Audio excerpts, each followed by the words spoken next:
द्रौपदी के इस प्रसंग से ये बात सीखिए कि निर्णय वो लीजिए जिसमें आपको ऐसा लगता हो कि ठाकुर जी तो प्रसन्न होंगे ना। एक बार को पत्नी को थोड़ा पीछे रखो, बच्चों को पीछे रखो, अपने आप को भी पीछे रखो, ठाकुर जी को प्रधान रखो। मेरे निर्णय से कहीं ठाकुर जी नाराज तो नहीं होंगे, फिर वह निर्णय लीजिए। आप इस विचारधारा से निर्णय लेंगे, ये पांचों बातें धर्मम न्यायम सकरुणम निर्विलीकम समम महत, ये अपने आप पूरी हो जाएंगी। और द्रौपदी से जितने प्रसन्न हुए हैं ठाकुर जी, उतने शायद किसी से प्रसन्न नहीं हुए इस पक्ष में। भगवान ने अपना नाम ही दे दिया, बोले इसका नाम है कृष्णा। महाभारत युद्ध जब सुनिश्चित हुआ तो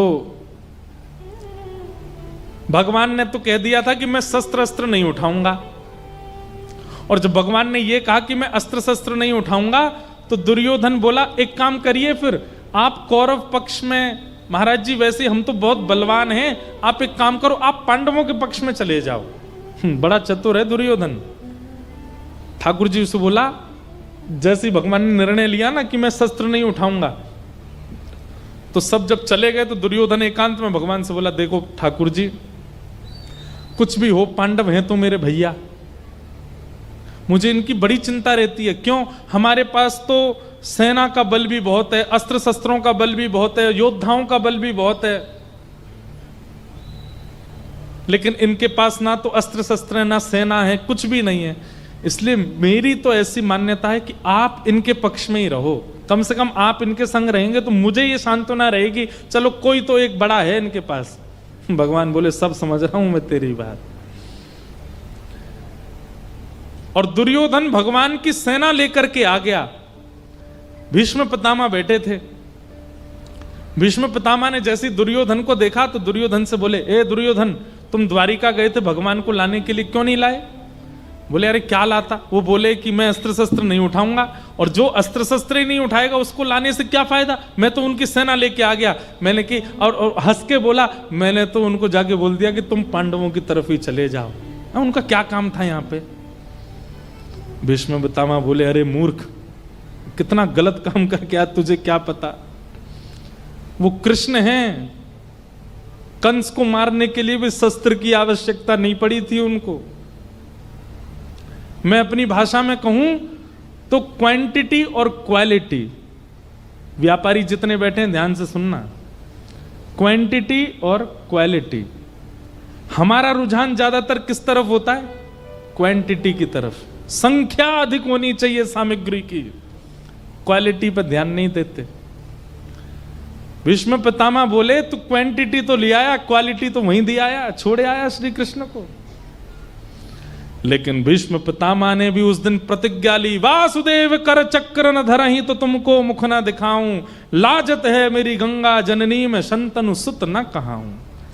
यदि महाभारत युद्ध के बीच में वासुदेव श्री कृष्ण ने शस्त्र नहीं उठाया तो मैं गंगा का बेटा नहीं, मैं शांतनु का पुत्र नहीं। प्रतिज्ञा लेता हूं कि ऐसा युद्ध करूंगा कि कृष्ण को शस्त्र उठाना पड़ेगा।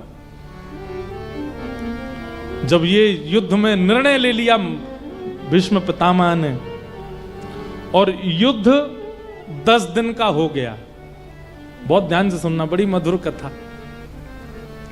और 10 दिन के युद्ध में जब आंकड़े देखे गए तो पांडवों की सेना का तो कुछ ही सैन्य बल खत्म हुआ, लेकिन कौरवों की सेना तो आधी हो गई 10 दिन में।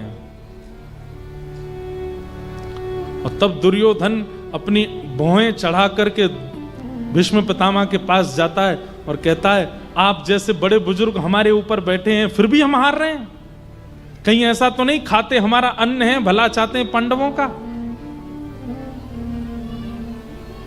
भीष्म पितामह का ताम्रवर्ण हो गया, बोले कैसे बोल रहा है तू?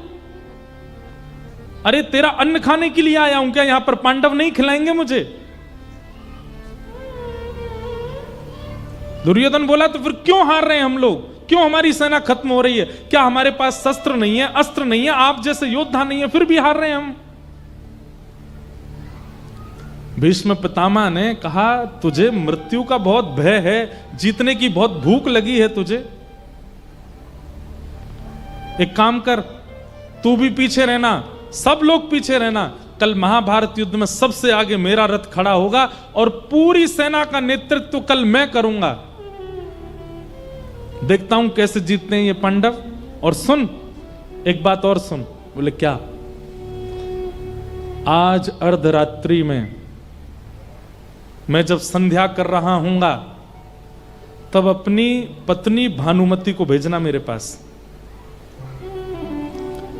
और उससे कहना चुपचाप आए, किसी को लेके ना आए, अकेली अर्धरात्रि में आए और जैसी मैं संध्या करके निवृत्त होऊं, मेरे नेत्र खुलने से पहले वो सामने हो और मैं उठते ही अपनी संपूर्ण जीवन की संध्या का बल उसको अखंड सौभाग्यवती का आशीर्वाद दे दूंगा। नहीं मरेगा तू, बाण भी लगेंगे तो भी नहीं मरेगा, सुदर्शन चक्र भी अगर तेरा सर धर से अलग करना होगा, भीष्म पितामह के आशीष में इतना बल है, नहीं मरेगा तू।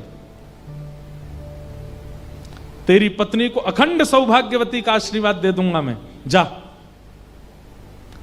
दुर्योधन बोला आप तो बुरा मान गए, मैं तो बस कह रहा था कि आप ठंडे मत पड़ो, थोड़े गर्म रहो। चर्चा जो चल रही थी दुर्योधन और भीष्म पितामह के बीच में, पर कान खड़े हो गए भगवान कृष्ण के। बोले अच्छा, आज रात में भानुमति को आशीर्वाद मिलने वाला है। ठाकुर जी भी जानते हैं कि भीष्म पितामह के आशीष के आगे मैं पांडवों के संग खड़े होके भी नहीं जिता पाऊंगा इनको। अगर पितामह भीष्म ने आज भानुमति को अखंड सौभाग्यवती का आशीर्वाद दिया तो। अर्धरात्रि का समय, ठाकुर जी ने अपने बड़े बड़े काजल लगाए आंखों में, कानों में बड़े बड़े कुंडल पहन लिए, सिर पर स्वाफा बांधा, ऊंची ऊंची धोती पहनी और पुरानी सी उधरी हुई सी बगलबंदी पहनी और हाल में लालटेन लेकर के एक स्वाफा सा डाल के बिल्कुल ग्वारियां जैसा भेष बना लिया ठाकुर जी ने। और अर्धरात्रि में गए द्रौपदी के पास। सो रही थी द्रौपदी, उसके सोते हुए के पैर के अंगूठे को खींचा भगवान ने, उठ के खड़ी हो गई। कौन है? ए मैं हूं, चिल्ला मत इधर आ। द्रौपदी से प्रेम देखो ठाकुर जी का। भैया आप इतनी रात को क्यों आए? बोले क्योंकि तू सोती रहेगी तो तेरा भाग्य भी सोता रहेगा, जल्दी चल मेरे साथ। और सोती हुई द्रौपदी को ही उठा लिया, उसने वस्त्र आदि अपने ठीक किए, ठाकुर जी लेकर के उसको, दोनों बहन भैया रात में दौड़ रहे हैं भीष्म पितामह के शिविर की ओर, तेजी से ठाकुर जी चला रहे हैं। द्रौपदी दौड़ नहीं पा रही थी, उसने पैरों में एक जूती सी पहनी हुई थी। ठाकुर जी बोले क्या धीमे धीमे क्यों चल रही है? बोले अरे कन्हैया चलो ना जा रो, देख मेरे पामन में मैंने जूती पहनी। ठाकुर जी बोले रुक, पाम उठा और उसकी दोनों जूतियां ठाकुर जी ने अपने हाथ से उतारी और अपने ऐसे बाम में दबा लिए। बोले अब ठीक है, चल हाथ पकड़, जल्दी दौड़। और लेकर के उसको दौड़ रहे हैं, द्रौपदी की जूतियां दबा करके दौड़ रहे हैं और समझाते जा रहे हैं। सुन, सब लोग ध्यान से सुनना। पितामह भीष्म के पास जा रहे हैं हम, घूंघट कर लियो, मुख मत दिखाइयो अपनो और चुपचाप भीतर जाइयो। भीतर जाके पितामह भीष्म के चरणन में प्रणाम करके आशीर्वाद लेके चुप बाहर आ जाइयो। बोले दिन में भी तो जा सकते थे आशीर्वाद लेने, रात में क्यों जाना है?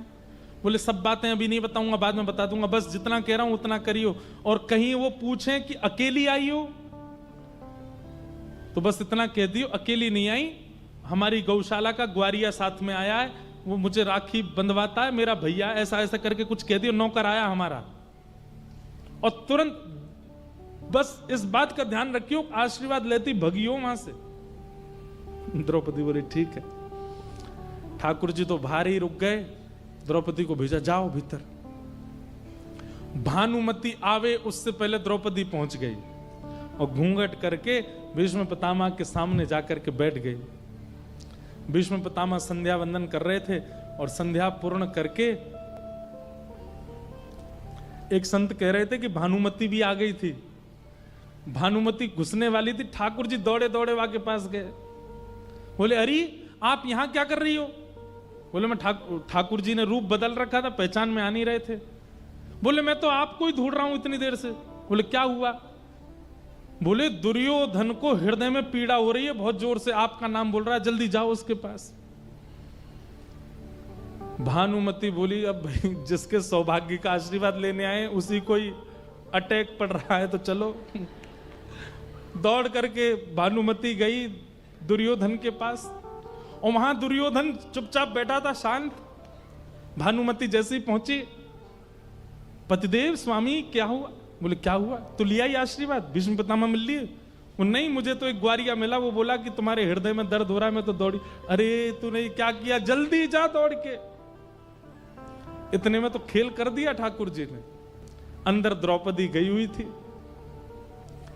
भीष्म पितामह के नेत्र खुले, अपनी माला को नेत्रों से लगा करके और तुरंत अपने हाथ में जल लिया।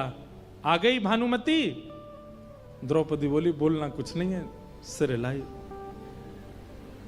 भीष्म पितामह गए और अपने हाथ में जल लेकर के अपने संपूर्ण जीवन में मैंने अखंड ब्रह्मचर्य का पालन किया, मैंने ये नित्य कर्म किए, मैंने ये पूजा की, मैंने गायत्री की उपासना की।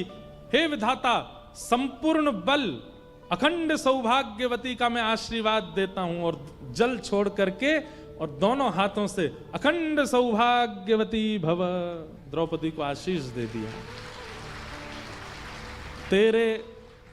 तेरा सुहाग अखंड हो जाए, कोई नहीं मार सकता उसको। जैसे ही द्रौपदी ने सोचा अखंड सौभाग्यवती भव, और आज युद्ध में यही बाण लेके भाग रहे थे अर्जुन के पीछे, तो द्रौपदी ने सोचा ये आशीर्वाद देके कल कहीं मुकर ना जाएं, इनको जिम्मेवारी इनकी याद दिला दूं। तुरंत द्रौपदी ने अपना घूंघट ऊपर किया और बोली याद रहे, पांचों में से एक का भी बाल बांका नहीं होना चाहिए। और पितामह, अब संपूर्ण महाभारत युद्ध में आपकी जिम्मेवारी है, युद्ध के अंतिम दिन मेरे सुहागों को आप लेके आओगे मेरे पास। आपने आशीष दिया।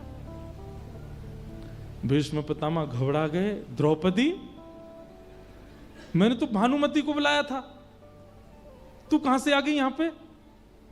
द्रौपदी ने तुरंत घूंघट किया, दौड़ने लगी। रुक जा, वहीं पर खड़ी हो। भगवान ने मना किया तब बोलना नहीं, लेकिन मानी नहीं। अब तो रुक गई द्रौपदी। भीष्म पितामह गए, इतनी रात को तू क्यों आई यहां पर? तुझे कैसे पता कि मैं आशीष देने वाला हूं? द्रौपदी थोड़ी सी सहम गई और बोली मैं आपकी पुत्रवधू नहीं हूं, मुझे आपके आशीर्वाद का अधिकार नहीं।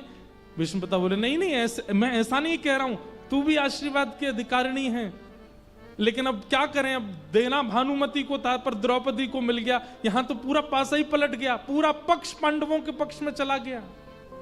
ये तो पूरा युद्ध पांडव जीत गए। अब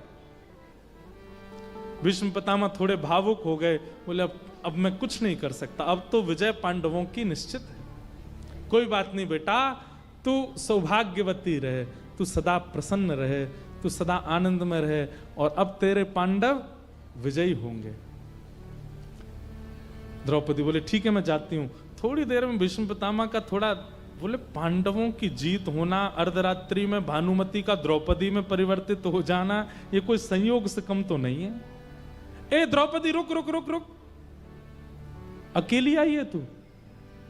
द्रौपदी बोली हाँ अकेली आई हूं। नहीं अकेली तो नहीं हूं, पर साथ में कोई ऐसा नहीं है, वैसे तो है पर है नहीं। क्या बोल रही है, स्पष्ट बता, कौन आया साथ में? गोपाल भैया। कौन गोपाल भैया? बोले ग्वारिया है, हमारे यहां दूध काटता है, मुझसे राखी बंधवाई उसने। भीष्म पितामह बोले जरा चलियो, मैं भी तो देखूं तेरा गोपाल भैया कैसा। द्रौपदी बोली आप इतने महान योद्धा छोटे से ग्वारिया से मिलेंगे, अच्छा लगता, आप विराज में। बोले नहीं नहीं, ऐसे योद्धाओं की तो हमको जरूरत है, चल तो सही बाहर। दूर ठाकुर जी पहरेदारी कर रहे थे कि कहीं भानुमति नहीं आ जाए, और यहां चिंता कर रहे थे कि द्रौपदी इतनी देर क्यों लगा रही है। इतने में ही शिविर से बाहर आकर के अर्धरात्रि का समय, और भीष्म पितामह ने शेर की तरह गर्जना करके कहा कहां है गोपाल भैया? ठाकुर जी ने जैसे ही भीष्म पितामह की आवाज सुनी, 2 पटक तो वहीं लगी ठाकुर जी को। बोले सब काम खराब कर आई, बार बार कहा था बोलना नहीं भीतर जाके, और सब खत्म कर आई होगी। ठाकुर जी धीरे धीरे आए, जी हुजूर हम हैं। बोले इधर आओ। ठाकुर जी गए, हुलिया बदल के आए थे, लालटेन थोड़ी तेज करी भीष्म पितामह ने, मुखमंडल थोड़ी पकड़ी ठाकुर जी की, नेक ऊपर करना मुख, नेक आंखें खोल के देखो, ये आंखें क्यों बंद कर रखी हैं तुमने? बोले बंद नहीं, काजल ज्यादा लग गया है। बोले खोलो इसको ढंग से। जैसे ही पगड़ी उतारी, वो घुंघराले केशों का जो यहां चुटीला बनाया था खुल गया, और मोर पिछ जो छुपाया था भीतर वो प्रकट हो गया। ठाकुर जी की मधुर छवि भीष्म पितामह के सामने प्रकट हो गई। आकाश में जो चंद्रमा बादलों में ढका हुआ था, स्वयं को रोक नहीं पाया। श्याम सुंदर की ऐसी मधुर झांकी प्रकट हुई, और मैं ढका रहा हूं, प्रकाशित हो गया चंद्रमा। और खिलखिल करके हंस गए ठाकुर जी, जैसे कुछ गड़बड़ी करके बालक हंस जाते हैं, ऐसे ठाकुर जी हंस गए। पितामह भीष्म बोले मुझे पता थी तू ही होगा, ये और तो कोई कर नहीं सकता। छलिया कपटी, तैने भानुमति को द्रौपदी में बदल दिया, कौरवों को पांडवों में बदल दिया, सारा रुख ही बदल दिया महाभारत का। ठाकुर जी बोले हम जय जय हैं। कौन है? बोले वृंदावन बिहारी लाल की जय। ठाकुर जी बोले हम जय जय हैं। लेकिन भीष्म पितामह ने अपनी आंखों का रंग बदला और द्रौपदी का हाथ पकड़ के बोले सुन द्रौपदी, आशीर्वाद तो मैंने दिया है अखंड सौभाग्यवती भव का, पर मैं जिम्मेवारी इसको देता हूं, ये 5 की रक्षा करे। अंतिम दिन मुझसे मत मांगना अपने 5 पतियों को, इससे मांगना, इसको सौगंध है इन 5 के। देखो भीष्म पितामह की बुद्धि, बोले 5 को जीवित रखने का आशीर्वाद मैंने दिया और जिम्मेवारी मैं देता हूं इसको, मेरी जिम्मेवारी नहीं है। मैं तो युद्ध करूंगा और कल से ये बचा के दिखाए उनको, इसकी जिम्मेवारी है। एक आशीर्वाद तुझे दिया, एक आशीर्वाद इसको दिया, अब जाओ, मेरे पास मत आना, अंतिम दिन इसके पास जाना। भगवान बोले शांति बैठी रहती, क्या कर दिया तेने? ये भीष्म पितामह ने आशीर्वाद नहीं दिया है, ये मेरी प्रतिज्ञा तोड़वाना चाहते हैं कि मैं शस्त्र उठाऊं, और इसीलिए इन्होंने मुझको जिम्मेवारी दे दी है। अब मुझे अपनी प्रतिज्ञा तोड़नी पड़ेगी। वही हुआ। अगले दिन जैसे युद्ध प्रारंभ हुआ, पितामह भीष्म ब्रह्म मुहूर्त में ही अपना रथ लेकर के रणभूमि में खड़े हो गए, प्रतीक्षा कर रहे हैं सूर्य उदय की। और आज जैसे सूर्य उदय हुआ, भीष्म पितामह ने एक ऐसा चक्रव्यूह बनाया था कि आज अर्जुन को कोई नहीं बचा सकता, और युद्ध प्रारंभ होते ही क्षण भर में उस चक्रव्यूह के अंदर अर्जुन आ गया, और पितामह भीष्म का बाण अर्जुन के ऊपर, कोई नहीं बचा पाएगा। भगवान ने चारों ओर दृष्टि घुमा करके देखा, आज तक तो बचा लिया था अर्जुन को, पर अब संभावना नहीं है। और पितामह भीष्म के पास एक ऐसी मंत्र विद्या थी, उस मंत्र विद्या से यदि उन्होंने बाण छोड़ दिया, जिसको मारने के लिए छोड़ा, वो गुफा में प्रवेश कर जाए, वो समुद्र में प्रवेश कर जाए, वो इंद्र के पास चला जाए, धनुष वहीं जाकर के उसको मारेगा। और उसी मंत्र का संधान करते हुए भीष्म पितामह ने अर्जुन को केंद्र में लिया, बोले भाग, जहां तक तेरी क्षमता हो भाग।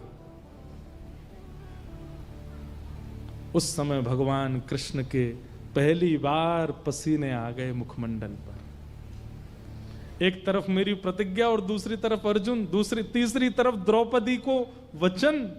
क्या करूं? अर्जुन है मेरो प्राण, मैं हूं अर्जुन को प्राण, अर्जुन के जीवन को जीवन हमारो है। तब भगवान ने नेत्र बंद करके अपनी प्रतिज्ञा को तोड़ा। दूर पड़े हुए रथ के टूटे हुए चक्के को कूद करके ठाकुर जी ने दोनों हाथों में उठा लिया, और जिस प्रकार शेर झपटता है हाथी के ऊपर, दौड़े भगवान श्री कृष्ण रथांग पाणे बनकर के भीष्म पितामह को मारने के लिए। जैसे ही भगवान ने चक्र उठाया और दौड़े भीष्म पितामह की ओर, पृथ्वी कांपने लगी। भगवान श्री कृष्ण का अत्यंत प्रेममय स्वरूप नृसिंह रूप में परिवर्तित होने लगा। आकाश के बादल गर्जना करने लगे, बिजली कड़कने लगी, सूर्य चंद्र घबराने लगे।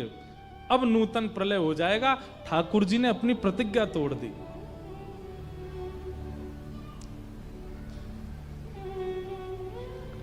स्वनिगममपहाय मत प्रतिज्ञा मृतम अधिकर्तुम वप्लुतो रथस्थः द्रथ रथ चरणो भयाश्चलद्गु हरिरिवहन्तुमिभं गतोत्तरीय। भगवान ने अपने उत्तरीय को, जो पटका पहनते हैं, उसको नीचे गेड़ दिया, और भगवान के पटके ने पृथ्वी को शांत किया। लेकिन भीष्म पितामह ने जैसे ही रथ का चक्का हाथ में देखा, तुरंत अपने धनुष बाण नीचे रख दिए और जोर से हंसते हुए, ताली बजाते हुए कहने लगे, वाह वाह वाह वाह वाह, अरे भैया देखो, युद्ध समाप्त करो, यहीं पर रोको युद्ध को, देखो देखो देखो तमाशा देखो। सब खड़े हो गए। क्या हुआ पितामह? बोले, किसी ने प्रतिज्ञा ली थी कि मैं शस्त्र नहीं उठाऊंगा। देखो, ठाकुर जी खड़े थे रथ का चक्का हाथ में लेकर के, और सारे कौरव हंस रहे थे भगवान के ऊपर। भीष्म पितामह बोले, आप कहो मैं शस्त्र बिन भूमि हरऊं सब भार। तू हमको क्षत्रिय ना गिने, बोले वचन विचार। आगे से कोई भी प्रतिज्ञा लो तो याद करना भीष्म पितामह बैठा है। अब उत्तर है कोई आपके पास? उठा लिया आपने रथ का चक्का। हमारे रसिक जन कहते हैं, डार चक्र हरि हस पड़ो, दियो उत्तर ब्रजराज। ठाकुर जी ने अपना चक्र दूर फेंका और हंसे जोर से, और क्या उत्तर दे रहे हैं, आज तजी प्रतिज्ञा मोरी, मैं तोरी प्रतिज्ञा काज। हे पितामह, आपने क्या प्रतिज्ञा ली थी? बहुत ध्यान से सुनिएगा, फिर हम कथा को विश्राम देते हैं। बहुत ध्यान से सुनिए इस बात को। ठाकुर जी क्या कहते हैं? पितामह, आपने प्रतिज्ञा क्या ली थी कि वासुदेव कर चक्र न धरहीं तो तुमको मुख न दिखाऊं, लाजत है मेरी गंगा जननी में शंतनु सुत न कहाऊं। आपने प्रतिज्ञा ली थी कि अगर वासुदेव कृष्ण ने चक्र नहीं उठाया तो मरते समय आप पट्ट गिरोगे। मतलब अगर भीष्म पितामह बोलते हैं वासुदेव कृष्ण ने चक्र नहीं उठाया तो मैं मृत्यु को प्राप्त होऊंगा, और मरूंगा कैसे? मुख नीचे की ओर, किसी को मुख नहीं दिखाऊंगा अपना, पृथ्वी की ओर मुख करके मरूंगा। भगवान बोले, यदि पृथ्वी की ओर मुख करके मरोगे तो अंतिम समय में मेरा दर्शन करते हुए प्राण कैसे त्यागोगे?